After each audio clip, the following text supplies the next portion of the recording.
मैं हूं संजय सरवरिया और आप देख रहे हैं लकी डीसीएन न्यूज़। तो खबरों की शुरुआत करने से पहले आइए एक नजर डालते हैं दिन भर की खास खबर। कांग्रेस पार्षद नेता प्रतिपक्ष राजकिशोर चौहान ने कांग्रेस के संगठन के तमाम पदों से दिया इस्तीफा।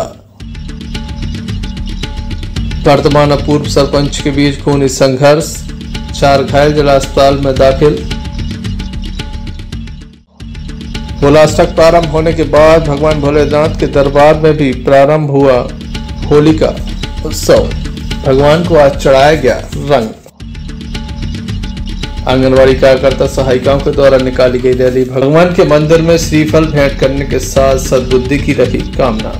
जिला मुख्यालय पर विश्व हिंदू परिषद बजरंग दल के द्वारा आज एक ज्ञापन सौंपा। काफी तादाद में कार्यकर्ता भी मौजूद थे। इनके द्वारा दमोह कलेक्टर के नाम सौंपे गए अपने ज्ञापन में कहा गया है कि दमोह की मस्जिदों पर स्पीकर लगे हैं, काफ़ी तेज उनकी आवाज़ होती है, ध्वनि प्रदूषण हो रहा है, तत्काल इन पर रोक लगाई जाए। इसके अलावा शहर के बजरिया वार्डों में काफ़ी बदबू आ रही है, गौ हत्या लगातार जारी है, इस पर अंकुश लगाई जाए।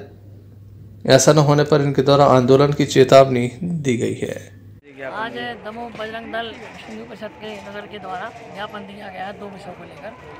एक तो जो मस्जिदों पे चुंगा लगे हैं उसके संबंध में, जो बच्चों के पेपर चल रहे हैं, परीक्षा चल रही है, उनको प्रतिबंध करने के लिए आज कलेक्टर साहब को ज्ञापन दिया है। दूसरा जो गौ माताएँ तस्करी हो रही, गौ तस्करी हो रही कसाई मंडी में, तो वहाँ पर बात सारी तो वहाँ के लोगों ने बताया था, उसके संबंध में दूसरा विषय का ज्ञापन दिया है।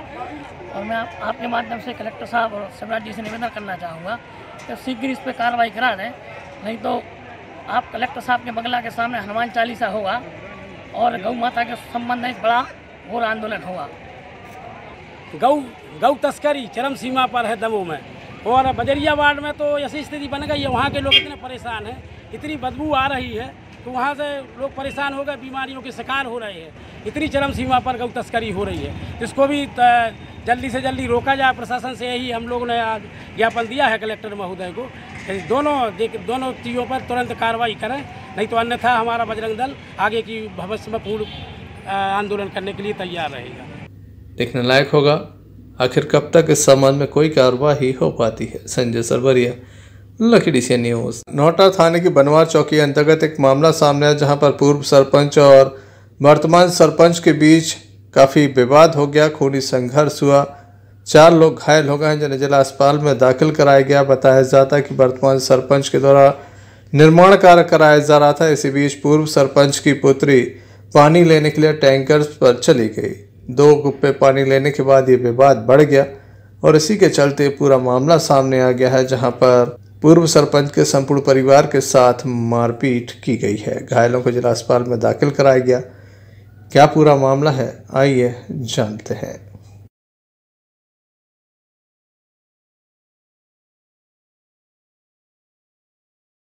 हमारा नाम देवी सिंह, हम ग्राम झरौली से।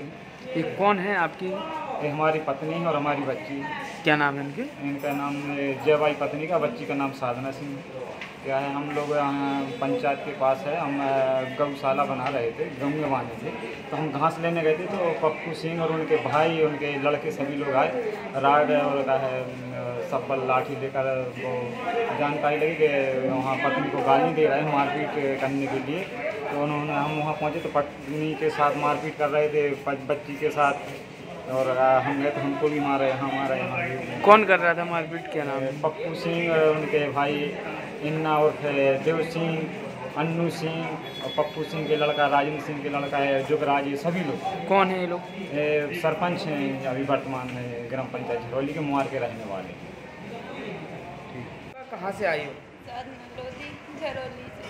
क्या हो गया आप लोगों को? सरपंच ने मारा है। किस वजह से? पानी की वजह से। लगभग कितने लोग थे?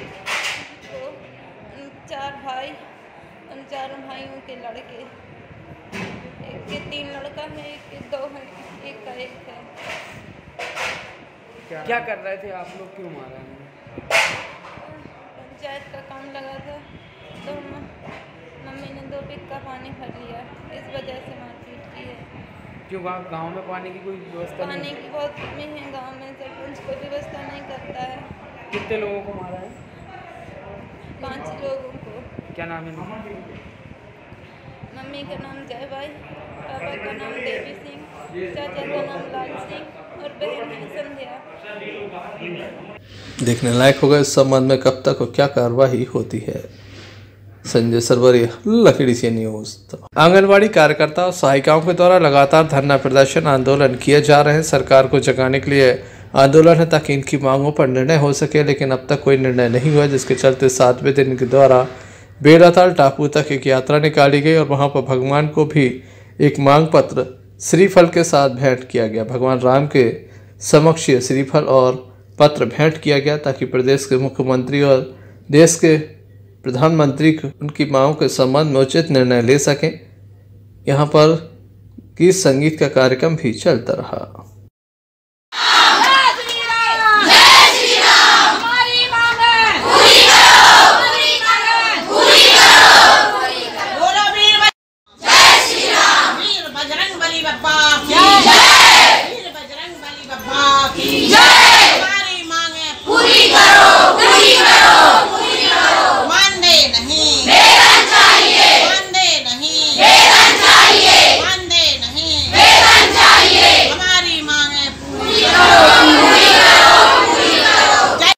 यहाँ इकट्ठे हुए हैं। हम लोग अपना मांग पत्र लेके प्रभु के चरणों में रखने आए हैं, क्योंकि एक प्रभु ही हैं जो कि मुख्यमंत्री जी का और प्रधानमंत्री जी की बुद्धि पलट सकते हैं। क्योंकि पिछली बार भी हम मांग पत्र रखने आए थे जब हम 24 दिन की हड़ताल पर बैठे थे 2018 में, तो ईश्वर ने हम लोगों के 5,000 से 10,000 कर दिए थे और 62 वर्ष उम्र कर दी थी। आज भी हम लोग सभी पंडाल से लाइन लगाकर प्रभु के चरणों में आए हैं कि हे प्रभु उनकी बुद्धि पलट दे शासन की, और हम लोगों को शासकीय घोषित कर दें और कम से कम इतना तो दे दें कि हम अपना और अपने परिवार का भरण पोषण कर सकें।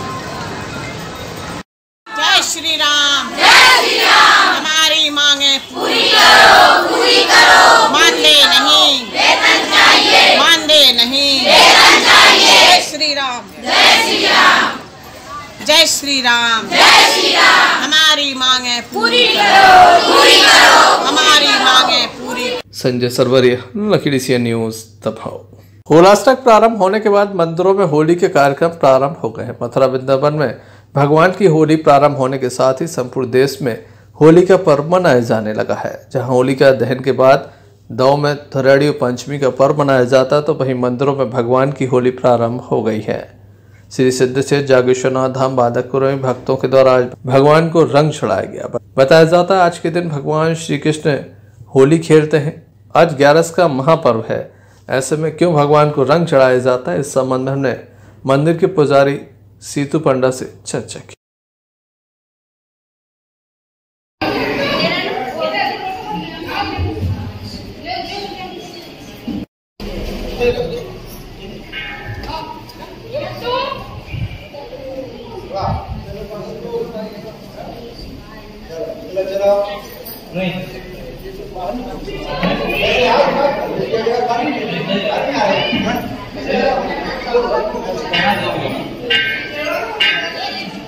जैसी रेल जैसे भीड़ रेल लगी, मतलब अब तो ऐसी तिथियों का कोई विशेष प्रभाव ही नहीं पड़ा। देख नहीं रहे आपको तो सुबह से ऐसे 10-20 हज़ार आदमी आता ही है।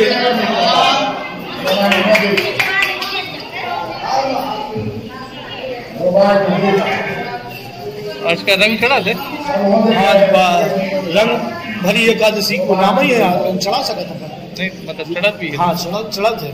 मथुरा वृंदावन में आज प्रारंभ हो गया है, एकादशी भी है। होलाष्टक प्रारंभ हो गया 10 तारीख से। आज एकादशी है। हाँ, आज अष्टमी की तिथि से होलाष्टक चालू हो जाता। आज अमला एकादशी है और अमला एकादशी में भगवान विष्णु का पूजन होता है। और अमला एकादशी सोमवार रेगुलर पढ़ने से आज भीड़ ज़्यादा रही और भगवान जागेश्वरनाथ के हम भक्तों का लगातार आना जाना जारी रहा। आज से रंग चढ़ना प्रारंभ हो जाता है। बिल्कुल, आज रंग एकादशी है, उसको आज अपन रंग भरी एकादशी भी बोलते हैं। आज से रंग चढ़ना भगवान जागेश्वरनाथ जी को, खासतौर पर भगवान कृष्ण के लिए रंग पंचमी का विशेष बताया गया है। तो आज राधा जी ने और रुक्मणी जी ने जो भी पटांगना थी श्री कृष्ण भगवान की, उनने आज से भगवान कृष्ण के साथ रंग भरी होली खेलना प्रारंभ की थी।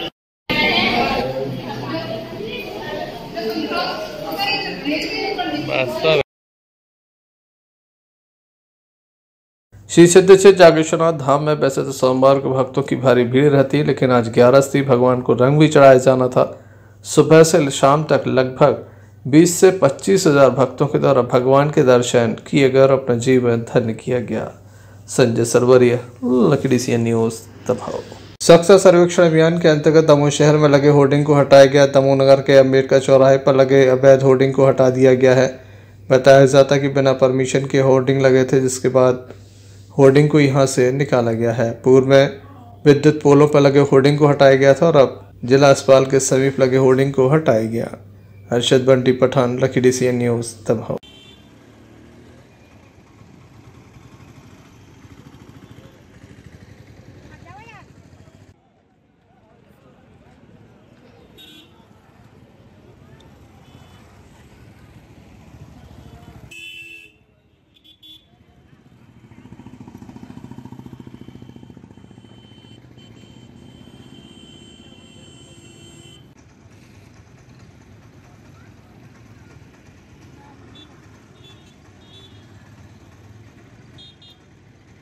भटियागढ़ थाना अंतर्गत आलमपुर गांव में सुबह 4 बजे एक वृद्ध व्यक्ति घर से निकला हुआ था। वह निस्तार के लिए जा रहा था कि अचानक कुएं में गिर गया।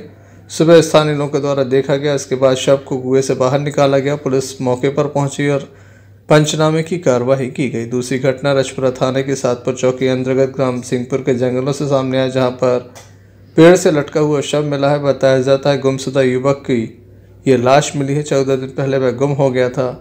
पुलिस के द्वारा इस मामले में कार्रवाई की जा रही है। वहीं भटियागढ़ थाना अंतर्गत बेलखेड़ी में एक विवाहित महिला की अज्ञात कारणों से मौत हो गई है। पुलिस के द्वारा सूक्ष्मता से जांच की जा रही है।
क्या मामला है सर? एक लड़का है सियाराम आदिवासी, पिता सुंदर आदिवासी, उमर 22 साल, सिंहपुर का रहने वाला है। ये 3 तारीख को मार्च में मवेशी चराने के लिए जंगल में गया था। उसके बाद लौट कर नहीं आया था, तो परिजनों के द्वारा थाने पर गुमशुदगी रिपोर्ट दर्ज कराई गई थी, जिसकी तलाश की जा रही थी। आज उसके चचेरे भाई को पता चला कि जंगल के पास एक लाश पेड़ पर लटकी हुई है। जाकर तस्दीक की तो वो लड़का सियाराम था। उसके बाद पंचनामा कार्रवाई के बाद पीएम के लिए यहाँ पर बॉडी लाए। और कोई किसी ने आरोप लगाया? नहीं, अभी परिजन किसी पे आरोप नहीं लगा रहे हैं, और जो जांच के बाद जो भी पता चलेगा उसके बाद कार्रवाई की जाएगी। भटियागढ़ से अन्नू खान की रिपोर्ट। तो में काफी बड़ा राजनीतिक घटनाक्रम देखने को मिला है, जहां पर कांग्रेस पार्षद नेता प्रतिपक्ष नगर पालिका राजकिशोर चौहान के द्वारा कांग्रेस के संगठन के तमाम पदों से इस्तीफा दे दिया है। उनके द्वारा जिला अध्यक्ष को इस्तीफा सौंपा गया है। साथ ही प्रदेश को भी निर्णय से अवगत करा दिया है, जिसके बाद सियासी हलकों में कई तरह के कयासों का बाजार गर्म हो गया है। हाल ही में जिस तरह के परिणाम आए हैं, उसके बाद इस तरह से इस्तीफा दिया जाना कांग्रेस के लिए शुभ नहीं कहा जा सकता। इस संबंध में हमने उनसे विशेष चर्चा की। कांग्रेस में काफी बड़ी हलचल इस समय समझ में आ रही है। नेता प्रतिपक्ष राजकिशोर चौहान ने संगठन के तमाम पदों से इस्तीफा दे दिया, जिसके बाद कई तरह के कयास लगाए जा रहे हैं कि वो बीजेपी में जा सकते हैं, क्योंकि गोविंद सिंह जो कि जिले के प्रभारी मंत्री हैं, लगातार उनके संपर्क में बने रहते हैं और काफी बड़ा हस्तक्षेप उनके साथ हमेशा ही रहा है। पूर्व में भी हमने देखा कि जिस तरह से कई कार्यक्रम में उनका जो मिलना जुलना है, नजदीकियां हैं, लगातार बढ़ती चली जा रही हैं। ऐसे में जिस तरह से उनका संगठन से इस्तीफा देना है, ये काफी बड़ी बात है। और वह भी तब देना जब यहाँ के जिला अध्यक्ष मनु मिश्रा, शहर अध्यक्ष यशपाल ठाकुर, कुछ पार्षद बैठे हुए थे उनके सामने। उनके द्वारा जिस तरह से ये पत्र सौंपा है, उसको लेकर हम चर्चा करने वाले हैं। राजकिशोर चौहान जो कि नेता प्रतिपक्ष भी है। राजकिशोर जी, ऐसी कौन सी बात हो गई? आपकी कांग्रेस के जमीनी कार्यकर्ता है, जब से आपने होश संभाला सिवा कांग्रेस के, आपने कभी कोई संगठन को पसंद नहीं किया, लगातार आप संघर्ष करते रहे। ऐसी कौन सी मजबूरी थी कि आखिर संगठन के तमाम पदों से इस्तीफा दे दिया? ये कहीं बीजेपी को इशारा तो नहीं? नहीं, मैं आपको अवगत करा दूं कि मेरा ऐसा कोई इरादा नहीं है, लेकिन कुछ समय से ज़्यादा लोड हो गया था मेरे ऊपर संगठन का, कुछ ज़्यादा ही वर्किंग हो रही थी। तो मैंने अपने स्वास्थ्य को ध्यान में रखते हुए, मैंने अपने कामों को ध्यान में रखते हुए निश्चित यह निर्णय लिया है। ना किसी के दबाव में लिया है, ना कोई ऐसी बात सामने आ रही है। जिस तरह से आपने इसमें पत्र में जो भाषा लिखा हुआ है कि लगातार आप पार्टी के वरिष्ठ नेताओं को अवगत करा रहे थे कि जल्द से जल्द इस पर निर्णय लिए जाए, मेरे ऊपर और मेरे साथियों के ऊपर कुछ आरोप लगाए जा रहे हैं, इस पर कोई कार्रवाई नहीं हो रही, तो आखिर संगठन कार्रवाई क्यों नहीं कर रहा था जब आप पत्र दे रहे थे? और उसमें जिलाध्यक्ष पंडित मनु मिश्रा जी और जो उनकी वर्किंग कमेटी होगी, इसमें वह निर्णय लेगी और मैं उसका स्वागत करूंगा। लेकिन जिस तरह से आपने एक पूरा पत्र केवल 3 से 4 लाइन का है, लेकिन उसमें अंदर जो कुछ है वो काफी बड़े मुद्दे उसमें समझ में आ रहे हैं कि आपने संगठन के समक्ष अपनी बात रखी, उसको बार बार अवगत कराया, लेकिन कोई सुनवाई नहीं हुई, जिसके बाद आपने ये कदम उठाया है। तो ऐसा कैसे हो सकता है कोई संगठन अपने नेता प्रतिपक्ष की बात पर सुने? कितना भी कुछ भी हो जाए, एक मैं छोटे से कार्यकर्ता के रूप में काम करता हूँ, पार्टी के करता रहा हूँ, और जब तक अपने संगठन के मुखिया के समक्ष अपनी बात नहीं रख पाता तो मुझे लगता कि ग्लानि होती। इसलिए मैंने अपने संगठन के मुखिया के सामने, अपने शहर अध्यक्ष के सामने और कुछ अपने पार्षदों को साथ में ले जाकर अपना इस्तीफा मानना चाहिए अपने संगठन के पदों से दिया है। आगे क्या रणनीति राजकिशोर चौहान, क्योंकि छोटा नाम तो नहीं है दमोह की राजनीति के लिए, विशेष रूप से कांग्रेस के लिए तो एक बहुत बड़ा नाम है। और अगर राजकिशोर चौहान तमाम दायित्व से निर्वहन से इस्तीफा दे देता है, फिर क्या होगा? यह मेरी टीम जो आज तक, चाहे आपके चैनल के माध्यम से, चाहे मेरे अनुयायी से लेके जिन्होंने आज मुझे इस मुकाम तक पहुंचाया है, मैं आपको स्पष्ट बता दूं, कोई भी मेरे प्रत्यक्ष अप्रत्यक्ष साथियों ने जो मेरा सहयोग किया है, उन सबसे मिलकर जो भी निर्णय होगा मैं उनको बिल्कुल सहभागिता निभाऊंगा। लेकिन आपका जिस तरह से इस्तीफा हुआ, इसको क्या माना जाए कि संगठन ने आपकी बात को तवज्जो नहीं दिया, इसी के चलते आपने इस्तीफा दिया? संगठन में कुछ नोकझोंक होती है, चलता रहता है, लेकिन मुझे जो लगा मैंने किया, वो संगठन जाने, संगठन अपना काम करेगा, मैं अपना काम करूँगा। क्या आपका इस्तीफा स्वीकार हो गया तमाम पदों से? मैं तो देके आ गया, समिति जाने, तो संगठन के बड़े बड़े पदाधिकारी हैं, जो वर्किंग कमेटी होती है तो निर्णय लेगी। तो शायद सम्मानीय विधायक अभी विधानसभा में है, मेरी बात भी हुई उनसे, तो उन्होंने कहा कि 1-2 दिन का समय लिया जाएगा वर्किंग कमेटी का, जो भी निर्णय होगा मुझे मंजूर होगा। जिस तरह से जिला अध्यक्ष यहाँ पर वर्तमान में है, आपके पास विधायक अजय टंडन जी का भी फोन मेरे सामने भी लगातार आपकी बात चल रही है, कह रहे हैं कि भी कुछ समय रुक जाइए, फिर आके बात करते हैं। ऐसा क्या हुआ जो राजकिशोर चौहान अचानक से इतने नाराज हुए कि तमाम संगठन से इस्तीफा हो गया, तो संगठन ने उनको तवज्जो नहीं दी? ऐसा नहीं है, मैं अपने आप को लेके चल रहा हूँ कि अपने स्वास्थ्य का भी ध्यान देके और अपने लोगों का, और कोई बात नहीं है। ये एक मजे हुए नेता की बात होती है कि मन में बहुत कुछ है लेकिन बोलना कुछ भी नहीं है। इसी तरह से राजकिशोर चौहान कह रहे हैं कि कारण तो बहुत है लेकिन बताने लायक कुछ भी नहीं। बताया जाएगा लेकिन संगठन के वरिष्ठ पदाधिकारियों के सामने संपूर्ण मामले का खुलासा होगा। अब उस वक्त इंतजार करेंगे जब राजकिशोर चौहान कारणों का खुलासा करेंगे, तब तस्वीर सामने आएगी कि आखिर एक नेता प्रतिपक्ष होने के बावजूद जिस तरह से उनके द्वारा इस्तीफे की पेशकश कर दी गई है, ऐसा तो नहीं कि दूसरे जो दल है उनसे नजदीकियां लगातार उनके से बढ़ाई जा रही थी और कहीं ना कहीं वो दबाव सामने आ जाए और वो कांग्रेस छोड़कर बीजेपी का दामन न थाम ले। ऐसा न हो भविष्य में। ऐसे में देखने लायक होगा कि आखिर कांग्रेस संगठन इस संबंध में कब तक और क्या कदम उठाती है। संजय सरवरिया। महिलाओं को आत्मरक्षा का प्रशिक्षण दिया जा रहा है। महिलाओं को आत्मनिर्भर भी बनाया जा रहा है ताकि किसी भी मुसीबत से वे लड़ सकें। लगातार ये प्रशिक्षण चल रहा है। प्रशिक्षण आशा खरे के द्वारा दिया जा रहा है।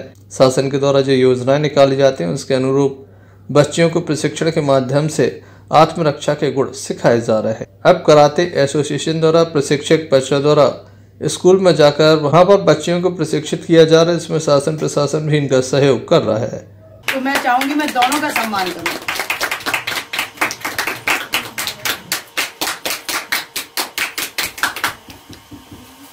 आज यहाँ पे कौन सा कार्यक्रम हो रहा है?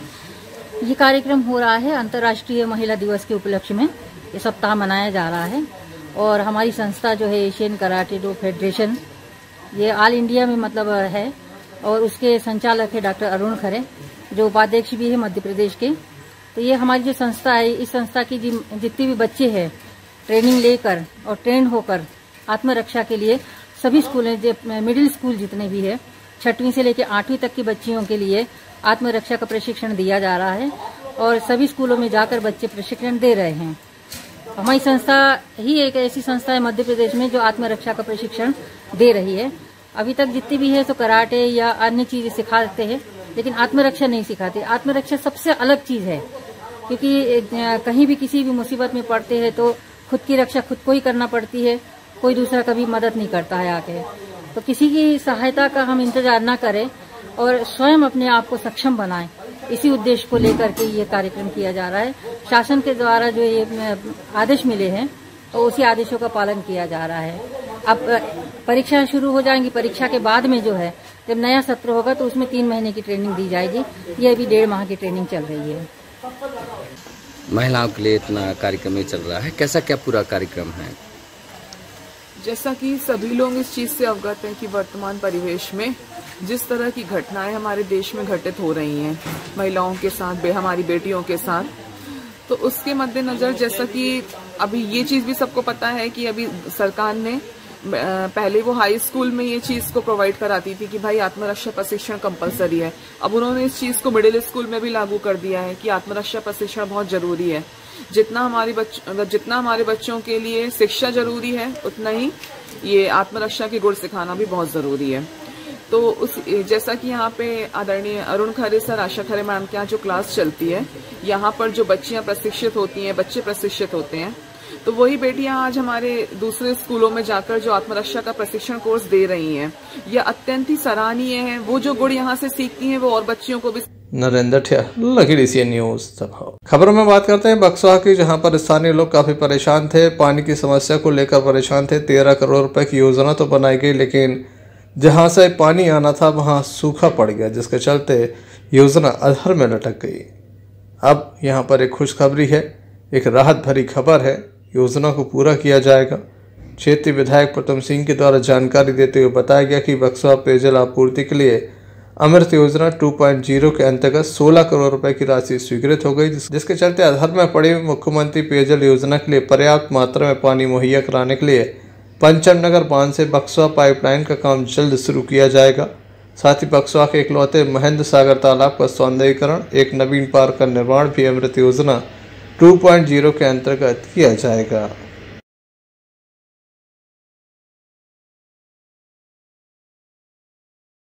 समस्या बहुत जल्दी हल हो जाएगी। मैंने लगातार इस पर लिखा भी है और माननीय मुख्यमंत्री जी ने अमृत 2.0 योजना में हमें पेयजल के लिए 16 करोड़ रुपए की राशि नगर परिषद यखवारा को बक्सवा को दी है। आने वाले 1-2 महीने में उसका टेंडर भी जारी हो जाएगा और पंचम नगर से हमारे बक्सवा को पानी मिलेगा। वहाँ से योजना बनाई गई है और बहुत जल्दी टेंडर लग के ये काम शुरू हो जाएगा। दूसरा मैं ये भी कहना चाह रहा था, इसी योजना के अंतर्गत हमारे बक्सवा में एक पार्क के सौंदर्यीकरण के लिए भी पैसा आया है और साथ में एक तालाब के सौंदर्यीकरण के लिए पैसा आया है और बहुत ही जल्दी इन सब के टेंडर लगने वाले हैं। भाई, जो कंपनियां आती हैं और तय समय में अपना काम नहीं करती हैं, ऐसी कंपनियों की क्या नकेल कसी जाएगी? निश्चित रूप से मैंने अभी मेरी अधिकारियों से भी चर्चा हुई है। जो कंपनियां लंबे समय से ये काम नहीं कर पा रही हैं उनके लिए ब्लैक लिस्ट करने का काम कर रहे हैं और आने वाले समय वो पूर्व में यहाँ पर करोड़ों रुपए की योजना बनाई गई थी, लेकिन पानी नहीं मिल पाया था। देखने लायक होगा कब तक सूखे कंटों की प्यास बुझाने के लिए सरकार की योजना मूर्त रूप लेती है। बक्सवा से नवनीत जैन की रिपोर्ट। दमोह के मांगज वार्ड में संगीत में श्रीमद् भागवत कथा का आयोजन चल रहा है। इस कथा को सुनने के लिए काफी तादाद में भक्तों की उपस्थिति देखी गई। पूरे त्रिलोकी को अपने कब्जे में कर लिया। शुक्राचार्य की प्राप्त बन गए राजा बनी महाराज से ज्यादा पीड़ा माँ को होती है। अधिक नाम है अदिति।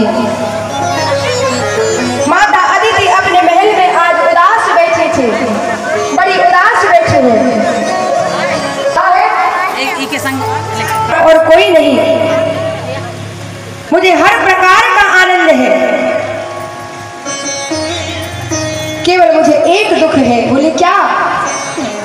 मेरे पुत्र देवताओं को, स्वर्ग को राजा बलि ने उनसे छुड़ा लिया है। देवताओं के स्वर्ग को ही क्या, पूरे त्रिलोकी को अपने कब्जे में कर लिया है। बस मैं ऐसा चाहती हूँ कि मेरे घर कोई पुत्र ऐसा जन्म ले कि जो मेरे स्वर्गादि त्रिलोकी को वापस दिला सके, सुख वापस दिला सके। भगवान कश्यप कहते हैं माता अदिति से, देवी एक काम करो, आप पयोव्रत करो। यदि आप नियम से पयोव्रत का पालन करोगी, पयोव्रत करोगी नियम से, तो आपके घर स्वयं भगवान जन्म लेकर के आएंगे, स्वयं भगवान आपके घर पुत्र बन करके आएंगे। आज पयोव्रत भगवान कश्यप ने, महाराज कश्यप ने बताया माता अदिति को, नियम से पयोव्रत किया। बड़ा अच्छा ये भादों का महीना। क्यों? क्योंकि हमारे ठाकुर जी का प्रागट्य हुआ भादों में, किशोरी श्री राधा रानी जी का प्रागट्य हुआ भादों में, बलराम जी ने जन्म लिया भादों। जब राजा परीक्षित को 7 दिन में मरने का श्राप लगा, तो सुखदेव जी ने राजा परीक्षित को जब श्रीमद् भागवत कथा का श्रवण पान कराया, तो वो भी भादों में ही कराया। अद्भुत ये भादों का महीना।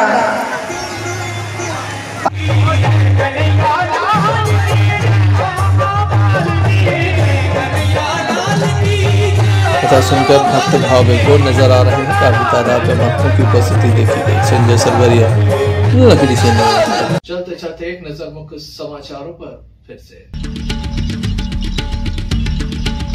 कांग्रेस पार्षद नेता प्रतिपक्ष राजकिशोर चौहान ने कांग्रेस के संगठन के तमाम पदों से दिया इस्तीफा। वर्तमान और पूर्व सरपंच के बीच खूनी संघर्ष, 4 घायल, जिला अस्पताल में दाखिल। होलाष्टक प्रारंभ होने के बाद भगवान भोलेनाथ के दरबार में भी प्रारंभ हुआ होली का उत्सव। भगवान को आज चढ़ाया गया रंग। आंगनवाड़ी कार्यकर्ता सहायिकाओं के द्वारा निकाली गई रैली। भगवान के मंदिर में श्रीफल भेंट करने के साथ सद्बुद्धि की रखी कामना। तो ये थे अभी तक की कुछ खास खबरें। न्यूज बुलेटिन लेकर हम पुनः हाजिर होंगे। तब तक ले दीजिए हमें इजाजत। नमस्कार।